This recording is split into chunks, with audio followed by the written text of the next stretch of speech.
Katanya tadi ibu ingin buru-buru sampai di rumah, khawatir sama Puput. Kenapa sekarang malah berhenti sih, Bu? Tanya Pak Junet yang mau tidak mau, jadi ikut menghentikan langkahnya. Bu Siti tidak langsung menjawab, malah memberi isyarat dengan jari telunjuk kanannya, seakan minta Pak Junet jangan berisik. Jangan berisik atuh Pak, ibu tadi seperti mendengar suara anak perempuan minta tolong, tapi datangnya dari arah sana, sahut Bu Siti sambil menunjuk ke arah gelapnya rumah kosong yang memang tidak pernah diberikan penerangan. Konon setiap kali rumah kosong itu dipasang lampu oleh warga, pasti lampunya akan pecah atau meledak sesaat setelah dipasang. Entah sudah berapa kali warga mengganti lampunya sampai akhirnya mereka jadi kesal sendiri. Lalu atas keputusan bersama dengan pihak RT setempat, akhirnya diputuskan untuk membiarkan rumah kosong itu gelap gulita tanpa penerangan sedikit pun. Pak Junet manut dan ikut memasang telinga baik-baik. Tidak lama kemudian mata Pak Junet membulat, tanda kaget, karena dia juga mendengar suara yang sama persis seperti yang dikatakan sang istri. Iya Bu, Bapak juga dengar, tapi rasanya aneh saja.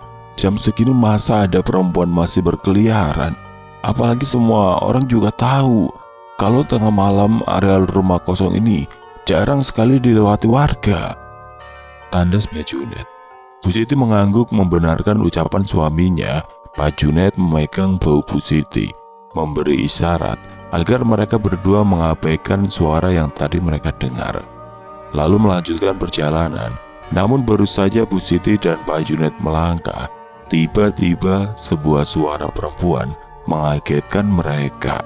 Kalian mau kemana? Apa kalian tidak mau nolongin saya?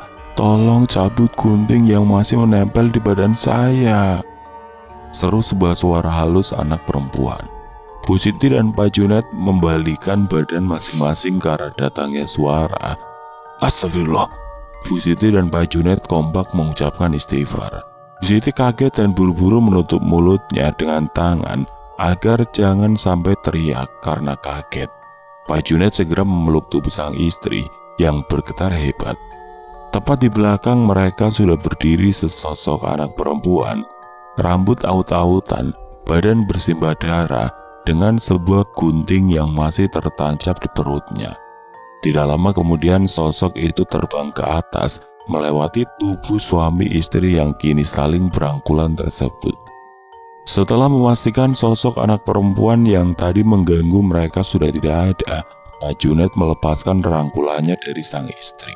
Kemudian buru-buru mengajak Bu Siti melanjutkan perjalanan, meski keduanya masih merasa terguncang oleh peristiwa barusan.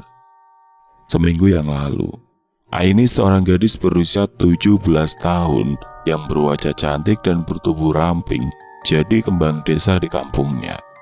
Saat itu Aini baru saja keluar dari rumahnya untuk bekerja. Ya, Aini sudah sebulan ini menjadi pembantu di rumah Pak Toto dan Bu Anita. Sebuah pekerjaan yang mungkin dianggap hina dan cenderung diremehkan oleh sebagian besar masyarakat, apalagi buat gadis secantik Aini. Sayang banget Neng Aini, mau-maunya jadi pembantu. Kenapa nggak jadi istri kedua Akang aja tuh?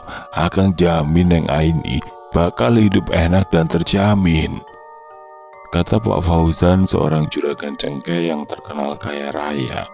Suatu kali saat bertemu Aini di jalan, tidak lupa Pak Fauzan menepuk-nepuk sepeda motor sport miliknya yang saat itu dia kendarai untuk menarik perhatian dari Aini. Akan tetapi Aini dengan halus menolak. Dia tidak ingin bahagia di atas derita perempuan lain. Apalagi Budianti, istri Pak Fauzan, adalah teman SMA Bu Astri, Ibu Aini. Budianti juga selalu baik pada Bu Astri dan suka mengirimi makanan. Entah bagaimana nanti perasaan Budianti kalau sampai Aini mau menerima tawaran Pak Fauzan. Hubungan pertemanan Budianti dan Bu Astri pasti akan jadi renggang. Tidak hanya Pak Fauzan, Usep, teman SMP Aini, juga sempat menyatakan keinginannya untuk melamar Aini. Rupanya Usep sudah memendam rasa suka sejak SMP ke Aini. Namun sempat tersandung rasa malu karena waktu itu Usep masih berstatus pengangguran. Berbeda dengan sekarang di mana pemuda itu sudah punya pekerjaan. Namun lagi-lagi Aini menolak hingga sempat membuat Usep kesal. "Apa kamu menolak aku karena aku miskin dan hanya tukang kebun di rumah juragan Dede?" tanya Usep sambil memandang tajam ke arah gadis itu. "Bukan begitu, Sep. Aku hanya belum mau menikah muda. Aku masih ingin bekerja dan membahagiakan ibu dulu," gila Aini. Tapi sepertinya Usep masih tidak puas dengan jawaban Aini. "Itu pasti alasan kamu saja. Bila ingin berbakti pada ibumu, tetap bisa kok kamu lakukan setelah menjadi istriku," serang Usep yang sepertinya tidak terima niat baiknya untuk meminang Aini, malah ditolak gadis pujaannya itu. "Maafkan saya, Sep." Hanya permintaan maaf itulah yang waktu itu disampaikan Aini kepada Usep. "Aku bersumpah, Aini, bila aku tidak berhasil memiliki kamu, maka laki-laki lain pun tidak boleh memiliki kamu. Kamu ingat itu," ancam Usep lalu ngeloyor pergi begitu saja tanpa mengucapkan salam. Aini hanya bisa menghela nafas. Dia hanya ingin berbakti dulu kepada sang ibu, mengumpulkan biaya dari upahnya bekerja untuk membiayai pengobatan asma ibunya. Tapi rupanya hal itu yang tidak dipahami Usep. Aini juga sempat membuat Ridwan, anak mantan Pak Lurah, patah hati karena cintanya ditolak oleh Aini. Sampai Bu Ika, ibunya Ridwan, marah-marah dan menyumpahi Aini. Aini, harusnya kamu bersyukur anak saya suka sama kamu. Ngaca tuh kamu. Kamu itu cuma anak janda miskin. Gadis yang lebih cantik dari kamu bisa anak saya dapatkan dengan mudah. Jangan besar kepala kamu, berani-beranian nolak anak saya." Kata-kata yang menyakitkan dan disampaikan dengan nada tinggi itu disampaikan oleh Bu Ika. Aini saat itu hanya diam saja. "Aini, akui Ridwan memang ganteng, kaya dan orang tuanya juga terpandang. Tapi Ridwan itu suka mabuk-mabukan, berjudi, dan tidak taat beribadah. Itulah alasan kuat kenapa Aini enggan menerima cintanya." Dan yang lebih mengerikan, seorang duda bernama Pak Uus dari kampung tetangga sampai mengancam akan mengirim santet kepada Aini. Pak Uus sakit hati Aini menolak jadi istrinya. Pengganti mendiang istri Pak Uus yang sudah meninggal 4 tahun silam. Aini menolak Pak Uus karena usianya lebih tua dari Bu Astri. Jadi Pak Uus lebih pantas untuk menjadi figur ayah Aini. Pagi itu Aini berjalan tergesa-gesa karena takut datang terlambat ke rumah Bu Anita. Tiba-tiba Denny dan ketiga temannya yaitu Aidan, Danu dan Ivan mencegat Aini di jalan. Mereka seperti biasa memuji Aini dan menawarkan diri mengantar Aini, tapi Aini menolaknya. "Jangan sok jual mahal lah Aini. Kalau sampai aku pelet kamu pakai pelet Jang Jawa kan bisa mabuk kepayang kamu," ledek Denny yang disambut tawa oleh ketiga temannya. Ya, Denny kesal sudah berkali-kali menyatakan cinta, tapi selalu mendapatkan jawaban yang sama, yaitu penolakan dari Aini. Meskipun Denny berwajah tampan, tapi dia suka mabuk-mabukan dengan teman-temannya di pos ronda. Aini tidak mau punya pasangan yang suka mabuk-mabukan dan jauh dari agama. Kembali Aini tidak menanggapi, lalu melanjutkan berjalan. Kali ini langkah kakinya dipercepat agar Denny dan kawan-kawan tidak mengikutinya. Tapi dugaan Aini salah. Mereka malah menguntitnya dari belakang sambil menggeber-geber sepeda motor yang mereka kendarai, hingga membuat Aini sedikit terketar-ketir. Aini sampai menutup kedua telinganya karena tidak kuat mendengar suara bising knalpot sepeda motor yang digeber-geber oleh Denny dan kawan-kawan. Aini takut kalau sampai mereka berempat bertindak yang mengancam keselamatannya. Akan tetapi sebuah suara yang cukup dikenal Aini tiba-tiba terdengar. Kalian itu apa-apaan sih? Beraninya cuma sama perempuan, nggak tahu malu. Sini maju satu-satu biar aku patahin kaki kalian semua karena sudah berani mengganggu keponakan saya.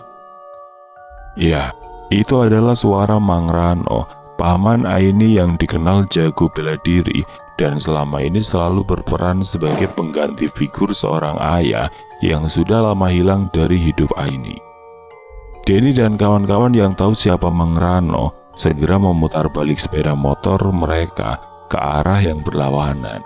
Mang Rano mendekati Aini. "Kamu gak apa-apa Aini?" katanya dengan nada khawatir. Aini menggeleng.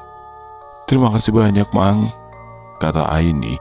Wajah cantiknya terlihat lega karena Tuhan sudah mendatangkan malaikat penolong saat dia membutuhkannya.